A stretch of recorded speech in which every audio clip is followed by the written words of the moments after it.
ధైర్యం చెప్పెను, చూపుతో మార్గం చెప్పెను, అడుగుతో గమ్యం చెప్పెను. నేనున్నానని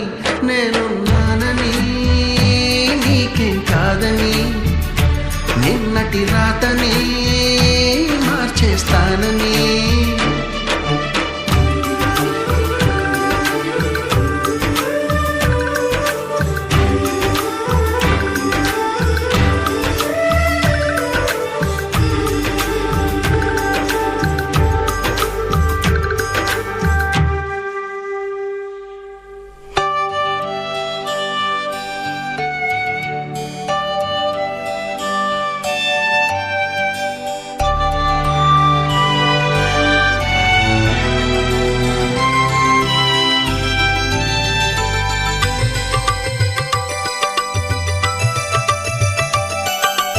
ఎవ్వరు లేని ఒంటరి జీవికి తోడు దొరికిందని, అందరూ ఉన్నా ఆప్తుడను వై చేరువయ్యావని, జన్మకు ఎరుగని అనురాగాన్ని పంచుతున్నావని, జన్మలు చాలని అనుబంధాన్ని పెంచుతున్నావని. శ్వాసతో శ్వాసే చెప్పెను, మనసుతో మనసే చెప్పెను, ప్రశ్నతో బదులే చెప్పెను నేను